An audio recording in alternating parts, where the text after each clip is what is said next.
Ooh, yeah, no, fair enough.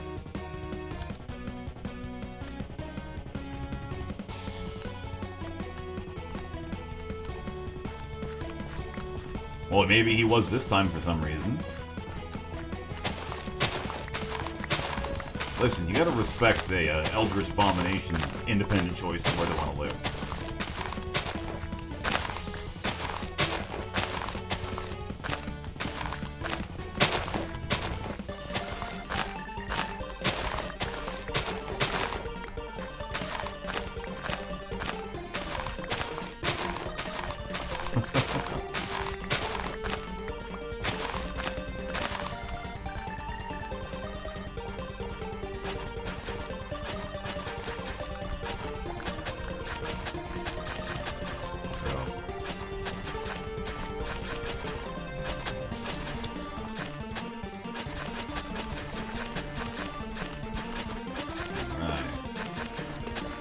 So I think my crippling issue with my farm is actually that I don't have enough seeds to plant it. Because I've got way more farmland than I do potable seeds.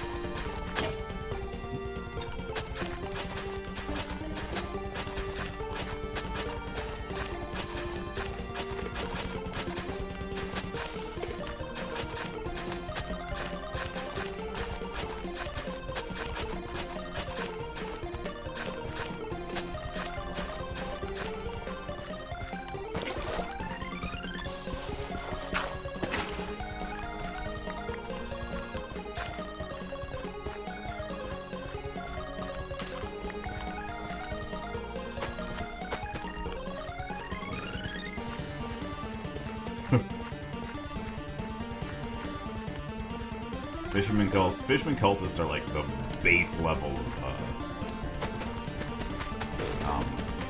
Only a few of the cults though, so like. Oh, this is a loop again. I think this is probably looped a couple times now. So let's pick a new one to rock to.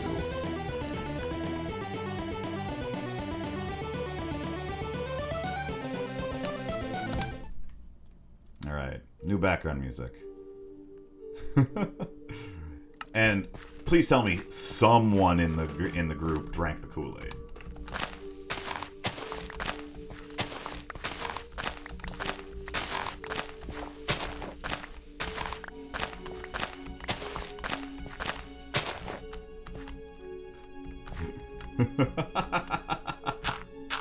You know what? That's fair. It's hard to argue with Professor 12 Gauge. He has some compelling arguments of his own.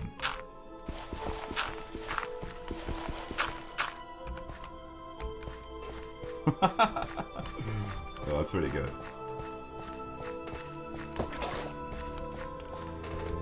Oh, hey Iris, remember when we drank the Kool-Aid of the Moon God? Remember how that just was not the right call?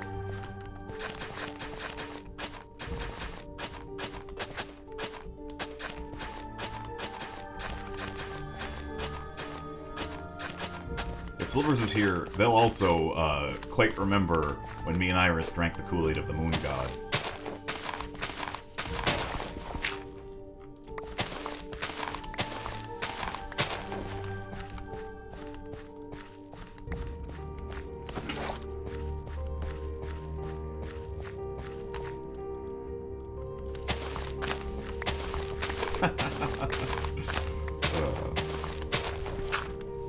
But I mean, come on, one day,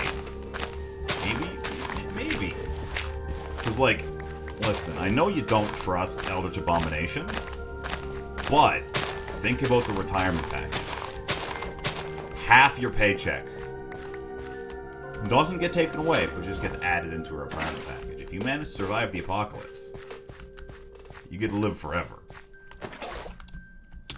Right?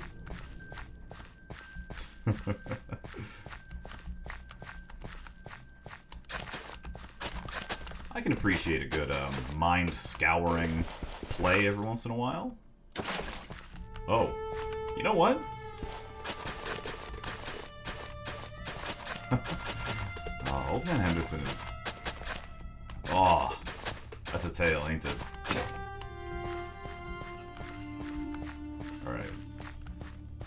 farm is growing, again, faster than my seeds grow with it.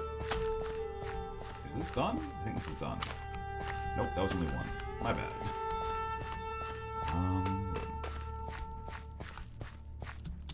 Let's go stop by the village again. Also, Andreas...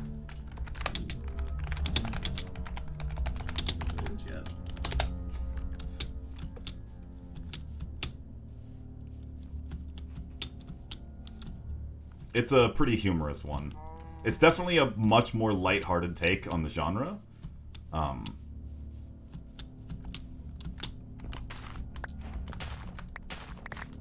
I can plant potatoes. I'm an idiot. Why have I not been planting my potatoes? Let's go do that. I mean, I don't know. I think there are value in Cthulhu games that do not play at all, like Old Man Henderson.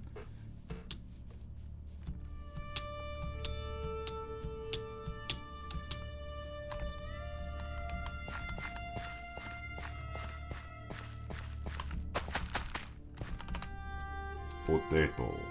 And carrots. Oh, hello. How's it going?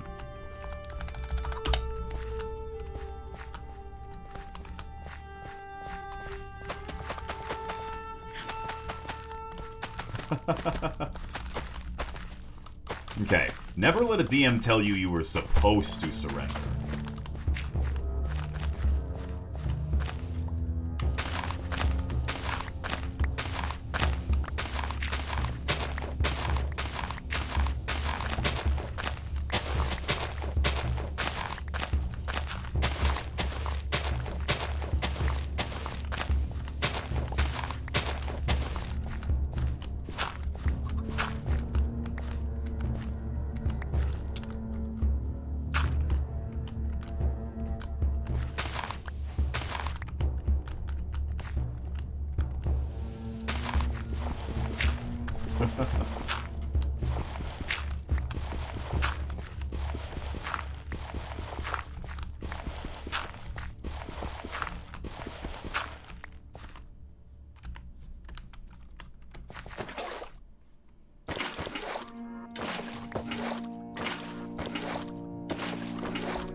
Oh, that's pretty good. Ah.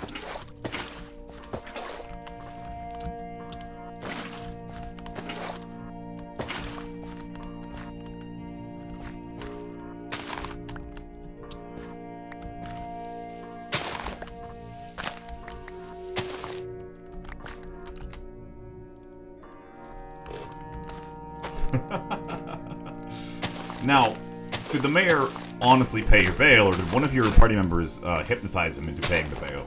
Because that's also an issue thing we've had. All right.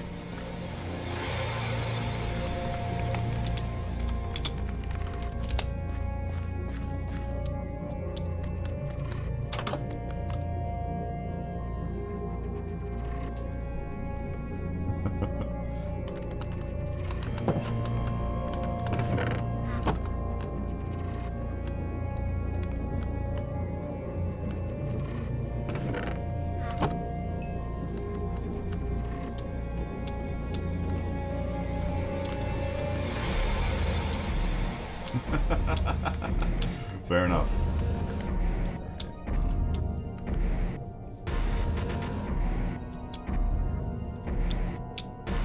Alright, what's the next part of my master plan?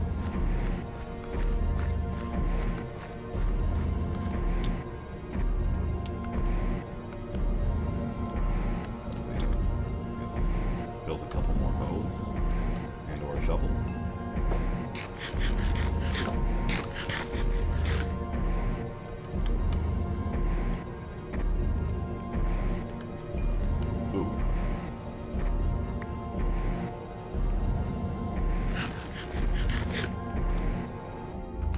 Take it.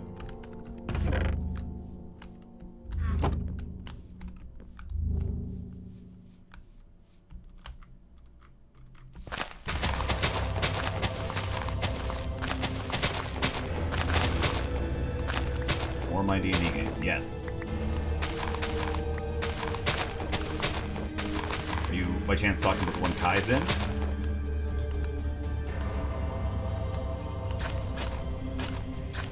Or just in general?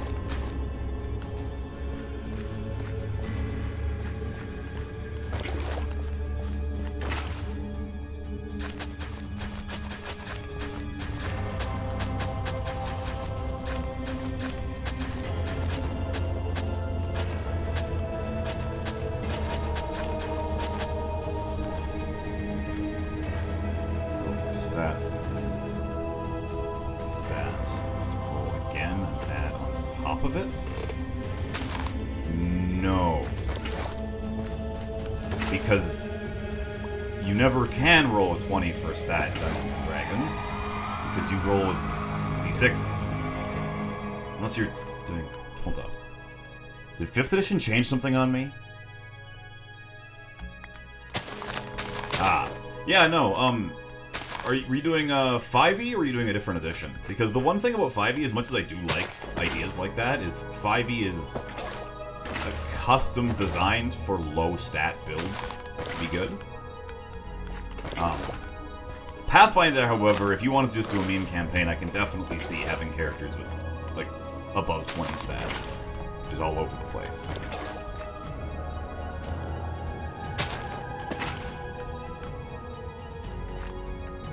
.5. Okay, yeah, well, if Blade ever gets back, he will talk to you for like an hour about 3.5.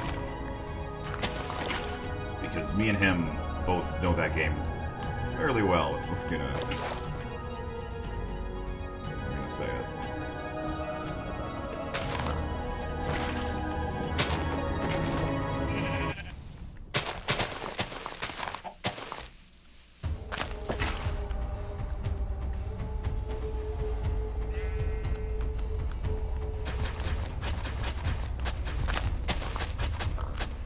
Yeah. Oh god. So 3.5 Dungeons & Dragons. Let me tell you a story about a character named Pun Pun. Have you ever heard of that before? Pun Pun the Kobold.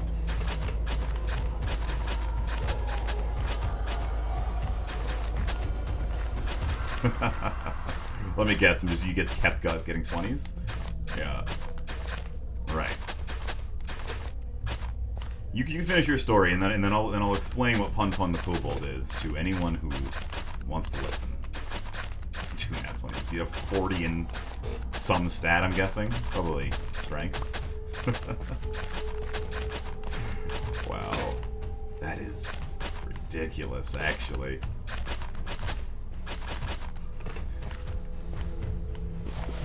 Some things are not meant for a mortal can.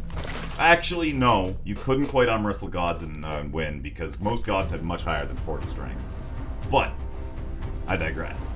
Pun Pun could challenge gods and win, because Pun Pun was a, abomination. He was a druid, primarily. And, starting at level 1, Pun Pun looks to his DM and says, DM, every one of my stats is now 12 billion, and I have every special ability in the monster book that is available. Monster Manual, I know every single monster ability that's EX, as well as SP. Because Pun Pun used a very, very powerful ability found deep into random splat books for 3.5 to have an animal companion, and then have the ability to have himself and an animal companion both able to share spells with each other, but not just spells they cast, spells that were cast upon them. So he would have the ability where he has a giant snake who casts a spell on itself to change into some monster. And because it changed, it gets a modifier to a stat. It goes up a size category, so it gets plus 4 strength, for example. And then Pun Pun uses his spell copy ability to cast a spell to copy the stat of the snake, which then gets the spell back on itself, which then allows Pun Pun to copy the spell as if it was a permanent effect. And he does this every single turn until him and the animal both have functionally infinite stats. And then he uses similar abilities to, instead of grabbing stats, continue to grab abilities like breath weapons and flying and scent. Yeah, we're gonna stop talking about Pun now. What's some other more very interesting 3.5 builds?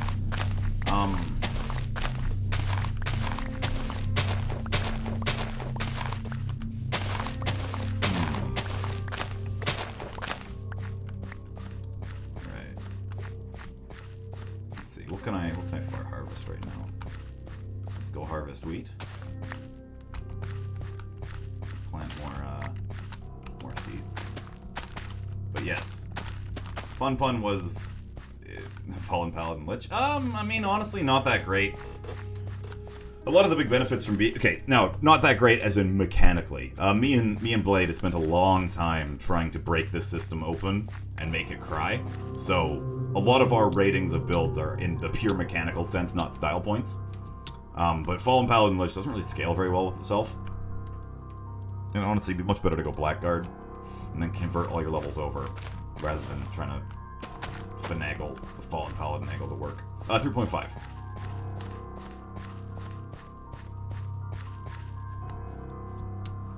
Well, one thing about Fallen Paladins is Blackguard, one of the prestige classes in the DMG, has the ability to do a pact with a devil to convert all of its levels into any paladin can convert its levels into Blackguard levels. But you have to like do a bunch of evil stuff. I think like killing a sapient good-aligned being and summoning a devil, or is it a demon? The Blackguards were lawful evil, I think, so it might have been a devil. But yeah, it was kind of cool. Mechanically, though, the issue with being a lich is there's a lot better undead options. Liches are honestly not great unless you're a high-level caster.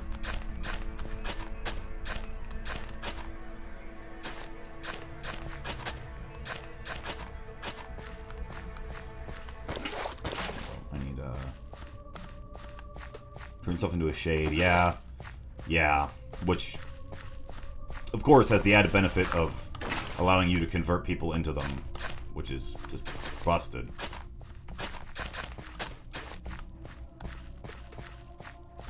Alright, so, let's talk about, my youth of trying to break 3.5. Minecraft's going pretty well, as you can imagine. My farm is expanding at a fairly decent rate. It's a little bit slow, because I don't have the food quantities necessary to truly grow this. Yes, and as Andreas has just said, we have pigs and sheep.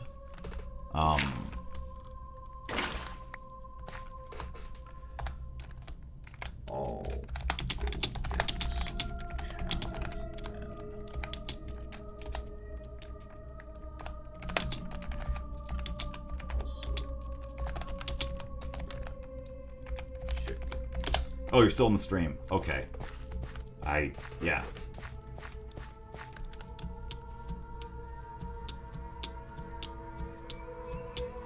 Yes, it is nearly night again, isn't it? I can't sprint over my farm. Pon? Oh, Pun, yeah. Yeah.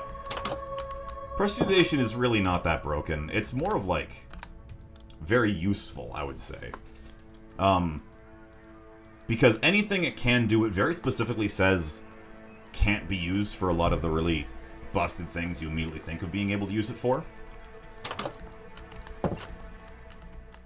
You're right, Mage Hand is much more useful. Depending on how forgiving your DM is, most DMs won't allow you to truly break the game with Mage Hand.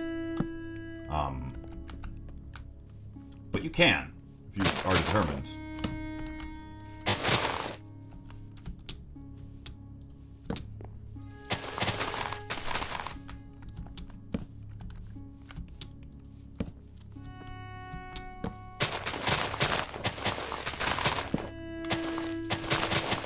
Right.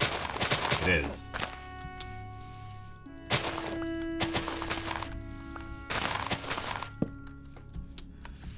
To be fair, I generally stop thinking about 3.5 about anything past 6th level, you're kind of just... the game's over. Once you get to 7th level, it's like, alright, well... I'm a blue mage.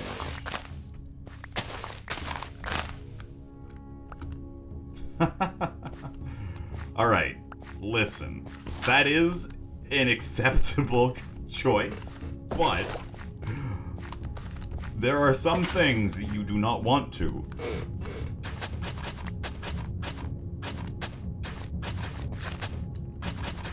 Yeah, Epic 6 is the way to play 3.5. Pathfinder, you can get away with a lot more tomfoolery before the game becomes just not fun to tomfool around in anymore.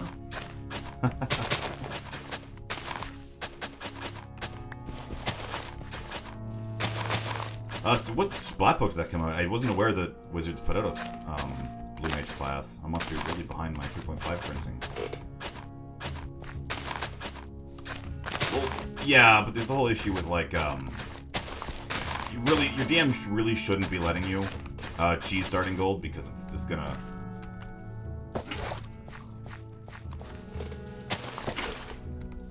Yes, Simulacrum Magic Jar. Again, your DM probably shouldn't be letting you do it.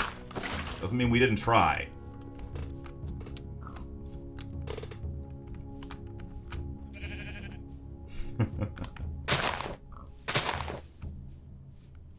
Oh yes, we're aware.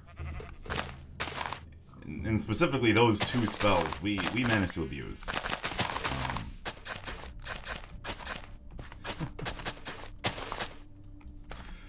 Hey, listen, even good DMs sometimes fall into players' traps. But like, as much as I do love twisting and breaking... Alright. You're right. However, we can assume that a gold dagger is actually a gold alloy. We have to assume that a gold dagger is actually a gold alloy. Now that's a pretty strong word, but I would consider that both of us quite enjoy playing the game its intended way, and then breaking it through unintended means. We both love the rules, but love to see them cry. It's not very fun if you just go and say, oh, well, I'm allowed to do it because the GM said so. It's like, well, but how could you do it? The GM doesn't want you, but can't say no without saying the rules are down. At least that's what I like. I'm fine with playing the game a lot more casually, but when challenged, I do very much enjoy following the rules, not to an excessive degree, but to a point in where... Alright, hold up. Not, like, knowing the rules becomes very important. Bend, don't break. Exactly. Rules are not made to be broken. Otherwise, I don't mind freeform role-playing. I think it can be very, very fun. But that's not why I'm playing D&D. If I wanted to freeform roleplay, there's many rules-light systems that I very much enjoy that are very good. And you can play without needing to worry about it. But you play D&D so you can have a dungeon simulator. Or some other variety. So, personally, I like to use the games that have lots of rules. Like, for example, one of my favorite games ever is Shadowrun, because it has a lot of rules. And these rules work together in interesting ways to create very fun combos. I don't mind D&D as a storytelling game, but I think there are better games to use as storytelling mediums than D&D. I personally think D&D should be essentially a combat simulator with cool set pieces and fun characters. But it is balanced to play a certain way for a reason, that you could just go around. PC Shadowrun games? Yes, Shadowrun Returns in Hong Kong and stuff. I never beat Hong Kong, or Dragon Slayer, but I played all 3 Shadowrun Returns and started Hong Kong.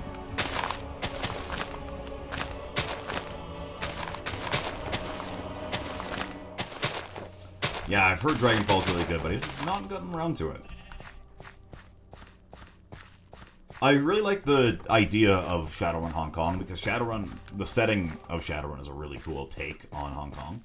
So, I would like to give it a try, but I just didn't really get around to it.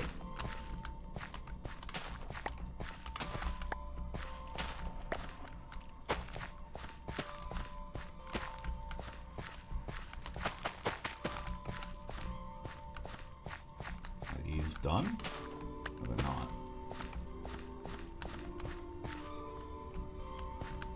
Are these ones done? No, they're not. Yeah, exactly.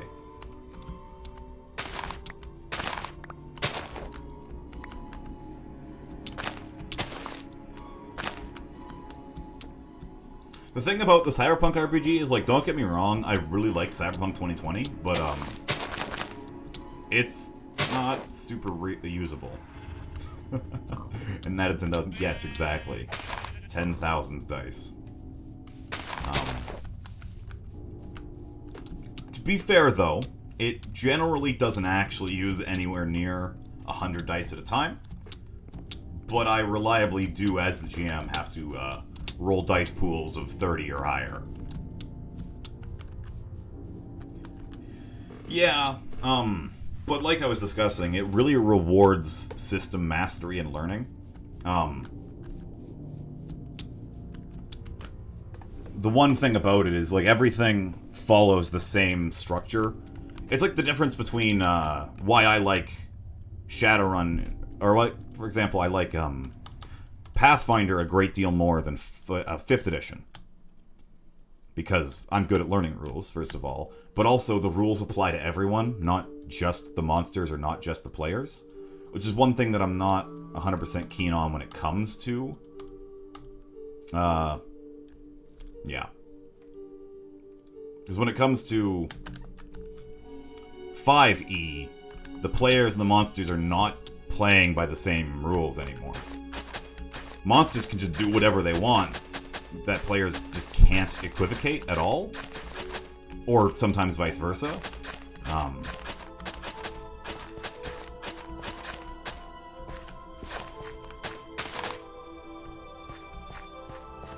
In fact, just something different flavor, pretty much. I'm working on it. Listen, it's time-consuming building a farm this big.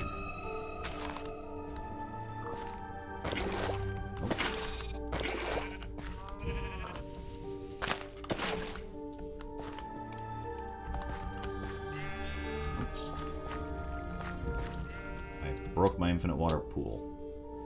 We'll get some more water.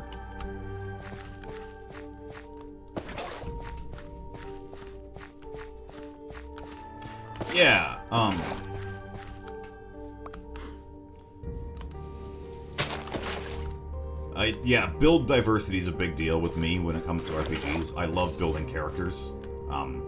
Mechanically, not just lore. Don't get me wrong, I enjoy writing the lore. You're right, I'm not discrediting it entirely. I have been playing a 5th edition game for quite a while, and I think I had a pretty good time, even with Blade, in the 5th edition game, with me, as I was DMing it. But, I personally enjoy complicated rules systems. So, I just kind of... 5th edition doesn't appeal to me as much as those. Honestly, Pathfinder 2 is just like... If I wanted to play it, I could just go play 5th edition instead. Pathfinder... I legitimately don't think Pathfinder 1 has a very good universe. I think its writing's not great. So if I had to do it, I would just, I would just play... Oh. There we go. Or if I find more person. No, it has its own redeeming qualities.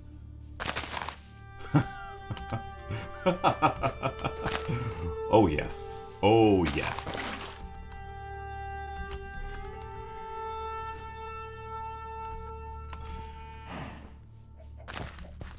Yeah, but not on purpose. Yeah. Yeah.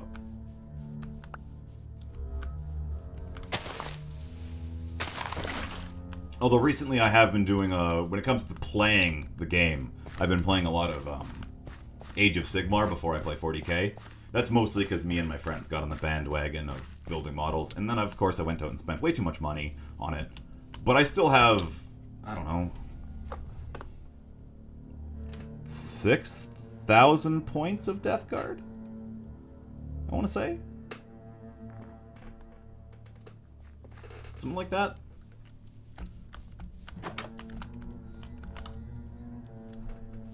Oh, on the topic of Sisters of Battle, Blade, if you want, yes, of course I play Nurgle.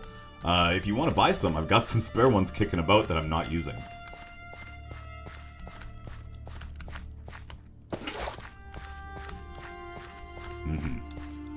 Well, more like I play Chaos, and Nurgle was the Chaos God that kind of got me on the bandwagon in the first place.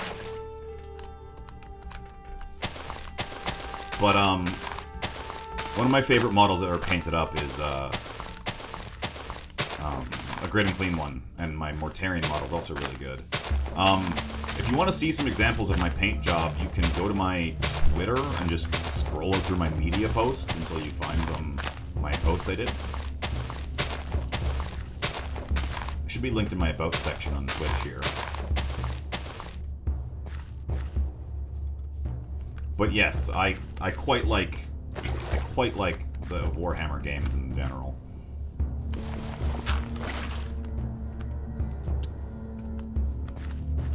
It's a passion of mine, I would call it.